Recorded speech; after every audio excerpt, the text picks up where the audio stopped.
বন্ধুরা নমস্কার, আমি ডাক্তার জয়ন্ত বাইন, প্লাস্টিক এবং কসমেটিক সার্জন। আমাদের এই ভাই বাংলাদেশ থেকে এসেছেন। আমরা ওনার আজকে হেয়ার ট্রান্সপ্লান্ট করব। তো আমরা দেখতে পাচ্ছি ওনার গ্রেড 7 বার্ডনেস রয়েছে, একদম মাথার পেছন অব্দি খালি হয়ে রয়েছে। তো এত বড় এরিয়া আমাদের হেয়ার ট্রান্সপ্লান্ট করে ভরাতে হবে, এবং ওনার ক্ষেত্রে কিন্তু মাথার পেছনে ডোনার এরিয়াটা খুব ভালো নেই। তবে ফরচুনেটলি ওনার দাড়িটা অনেক ভালো রয়েছে, তাহলে আমরা দাড়ির থেকে এবং মাথার পেছন থেকে চুল নিয়ে আজকে ট্রান্সপ্লান্ট করব। এবং একদিনেই পুরো এরিয়াটা কভার করা পসিবল হয় না, আমরা দুটো দিন মিলে করবো বা দুটো স্টেজে করব। আজকে ফার্স্ট স্টেজে আমরা 3000 ফলিকেল ট্রান্সপ্লান্ট করব, পরবর্তীকালে আমরা 2500 ফলিকেল ট্রান্সপ্লান্ট করব। তাহলে চলুন মার্কিং করে দেখিয়ে দিই কিভাবে মার্কিং করা হয়। প্রসঙ্গত ওনার মাথার সাইজটা একটুখানি বড় রয়েছে, সেই জন্য কিন্তু গ্রাফটেড রিকোয়ারমেন্ট অনেক বেশি।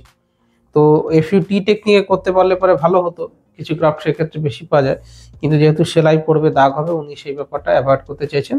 আমরা এফইউই টেকনিকে চেষ্টা করছি ওনাকে যতদূর বেস্ট পসিবল রেজাল্টটা দেওয়া যায়। তবে প্রথমেই বলে নেওয়া, গ্রেড 7 বার্ডনেসের ক্ষেত্রে কিন্তু খুব ভালো রেজাল্ট আসবে না। একেবারে টাক পড়ে গেছে এই ব্যাপারটাকে যতটা অপটিক্যাল ডেন্সিটি দেওয়া যায় সেই চেষ্টা আমরা করব। এবং হেয়ার লাইনটাও কিন্তু আমরা উপরের দিকে রাখবো, যত হেয়ার লাইন সামনের দিকে রাখবো তত এরিয়া বেড়ে যাচ্ছে, তত বেশি পরিমাণ গ্রাফট লাগবে, কিন্তু টোনার এরিয়াতে অত গ্রাফট নেই।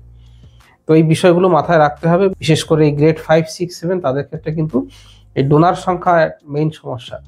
যতটা এরিয়া কভার করা, ততটা ডোনার এরিয়াতে ততটা সাপ্লাই থাকে না। তো এই সমস্তগুলো ব্যাপার মাথায় রেখে আমাদেরকে এগোতে হবে। ইনি হেয়ার ট্রান্সপ্লান্ট করতে আসছেন, তাকেও বুঝতে হবে যে কি পরিমাণ রেজাল্টটা হওয়া পসিবল। কোনো অবাস্তব যদি এক্সপেকটেশন থাকে, সেক্ষেত্রে গ্রেড 5, 6, 7 পেশেন্টদের কিন্তু তারা ডিসহার্টেন্ড হতে পারে বা তাদের খারাপ লাগতে পারে, কিন্তু রেজাল্টটা একটা মিনিমাম রেজাল্টই আসবে। খুব ভালো ঘন চুল সেটা কিন্তু পসিবল নয়। তাহলে চলুন মার্কিংটা দেখিয়ে দিই। তো এটা হচ্ছে আমাদের নেজিয়ান, যেখানে মহিলারা টিপ করে থাকেন। আমরা ওনার পুরো সামনের চুলটা কিন্তু দেখতে পাচ্ছি, এখানটাতে চুল আছে। 4 ফিঙ্গার অ্যাভাব আমরা যাব এই এরিয়াটাতে, এখানে চুলের হেয়ার লাইন করা উচিত ছিল, আমরা অলরেডি পিছিয়ে যাচ্ছি। এবার একটু কুঁচকে তাকান ভাই উপরের দিকে, দেখুন কুঁচকোনোটা যেখানে শেষ হবে ওনার ক্ষেত্রে সেখান থেকে হেয়ার লাইন করা উচিত, কিন্তু যেহেতু ওনার মাথার সাইজ বড় এবং গ্রেড 7 বার্ডনেস রয়েছে, আমরা কিন্তু একটু এগিয়ে গিয়ে হেয়ার লাইনটাকে সেট করব। হেয়ার লাইনটা যতটা সম্ভব পিছিয়ে করা যায়। হেয়ার লাইন ডেফিনেটলি সামনে এগিয়ে আনা যেতে পারে, কোনো অসুবিধে নেই, হেয়ার লাইন এখানে করলেও হবে, অনেকে সেটা বলেও থাকেন। কিন্তু মেইন কথা হচ্ছে আমরা যত এগিয়ে আনবো তত খালি হওয়া এরিয়া বেড়ে যাচ্ছে, তত বেশি গ্রাফট দরকার। এত গ্রাফট কোথায় পাবো আমরা? এত গ্রাফট ওনার মাথাতে ডোনার এরিয়াতে তত গ্রাফট নেই কি এতটা এরিয়া কভার করা যাবে, এটাই মেইন সমস্যা। কারণ মাথার যে এরিয়া যতই বড় হোক না কেন, একবার, দুবার, তিনবার করে হেয়ার ট্রান্সপ্লান্ট করা যেতে পারে পুরোটা কভার করার জন্য, কিন্তু সাপ্লাই থাকতে হবে। সাপ্লাই থাকলে পরে তবে সেটা পসিবল। এটা আমাদের জোন 1। ওনার ক্ষেত্রে দেখতেই পাচ্ছেন অনেকটা বড় এরিয়া ওনার হেডটা, সেক্ষেত্রে এই এরিয়াতেই প্রায় 1400 মতো ফলিকল লেগে যাবে। তারপরে আমরা জোন 2 এরিয়াটা মার্ক করবো, এটা জোন 2, এটা জোন 1, এটা জোন 2, তারপরের এরিয়াটা হচ্ছে জোন 3। আজকে আমরা এই 3টে জোন কিন্তু কভার করতে পারবো। এটা হচ্ছে জোন 3। বাকি পেছনের এরিয়াটা পুরোটা বাকি থাকছে। জোন 4 যে এরিয়াটা, সেই জোন 4 এরিয়া আমরা আজকে করব না, এটা নেক্সট 6 মাস পরে আমরা জোন 4 এরিয়াটাকে কভার করবো। জোন 4টা আপাতত বাকি থাকবে, যে জোন 4 এরিয়াটা রয়েছে সেটা বাকি থাকবে। এইটা হচ্ছে আমাদের হেয়ার লাইন মার্কিং। আমরা একটু জিগজ্যাগ প্যাটার্ন করব যাতে উঁচু নিচু লাগে। সেটা আমরা যখন হেয়ার লাইন মার্কিং করবো তখন জিনিসটা বোঝা যাবে। তাহলে আপনারা দেখতে পাচ্ছেন জোন 1, 2, 3 আজকে আমরা কভার করব। জোন 4 যেটা রয়েছে এই এরিয়াটা কিন্তু আজকে বাকি থাকছে, এটা পরবর্তীকালে আমরা অ্যাটেম্প করব।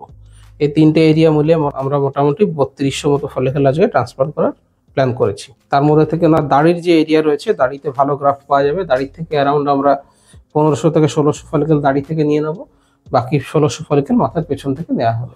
তো এই ভাই বাংলাদেশ থেকে এসেছেন, অনেক আশা নিয়ে এসেছেন। অ্যাকচুয়ালি ওনার বন্ধু এসেছিলেন করতে হেয়ার ট্রান্সপ্লান্ট, তার যথেষ্ট ভালো রেজাল্ট হয়েছে বলে উনিও উৎসাহী পেয়েছেন। আমাদের এই হেয়ার ট্রান্সপ্লান্ট সার্জারি কিন্তু ফুল প্রুফ সার্জারি না, এটা সীমাবদ্ধতা আছে। সীমাবদ্ধতা এটাই যে যতটা ডেন্সিটি দেওয়া দরকার, যতটা চুল পড়ে গেছে ততটা চুল আমরা পাচ্ছি না। সেই ফলে যে রেজাল্টটা হওয়া উচিত ছিল, বিশেষ করে গ্রেড 1, 2, 3 ক্ষেত্রে, সেই রেজাল্টটা কিন্তু ওনার ক্ষেত্রে আসবে না। আমরা দাড়ির চুল, মাথার চুল নিয়ে চেষ্টা করব যত দূর সম্ভব অপটিক্যাল ডেন্সিটিটা দেওয়া যায়। এই সীমাবদ্ধতা কিন্তু গ্রেড 5, 6, 7দের ক্ষেত্রে মেনে নিতে হবে। সেটা মেনে নিলে পরে যে রেজাল্টটা আসবে সেটা আপনাকে খুশি করবে। নইলে সত্যি কথা বলতে এত বড় এরিয়াতে 3000 ফলিকল দিয়ে করলে পরেও কিন্তু সেই পরিমাণ যেটা ওনার আগে ছিল সেটা কখনো পসিবল নয়। এই ধরনের পেশেন্টদের ক্ষেত্রে রেজাল্ট কেমন আসতে পারে সেগুলো নিয়ে আমি ভিডিও করেছি। ওনার ফার্স্ট স্টেজ কেমন দেখা যায়, সেকেন্ড স্টেজ কেমন হয়, কিভাবে করি আমরা, সেই বিষয়ের ভিডিও কিন্তু দেওয়া রয়েছে, যেখানে 8 মাস পরে ফ্রন্টের রেজাল্টটা দেওয়া হয়েছে। সেকেন্ড স্টেজে আমরা পেছনেরটা করেছি, সেই ধরনের ভিডিও দেওয়া রয়েছে। তো আপনারা সেই ভিডিওগুলো আমার ইউটিউব চ্যানেলে পাবেন, দেখতে পারেন। যদি কোনো প্রশ্ন থাকে নিচে কমেন্ট বক্সে এসে কমেন্ট করতে পারেন, আমি প্রত্যেকটা কমেন্টের উত্তর দিয়ে থাকি। বা আপনারা নিচে আমার হোয়াটসঅ্যাপ নম্বর আছে, সেখানেও যোগাযোগ করতে পারেন। ভিডিওটা ভালো লাগলে লাইক করবেন, শেয়ার করবেন, চ্যানেলটা সাবস্ক্রাইব করবেন। ভিডিও দেখার জন্য ধন্যবাদ, নমস্কার।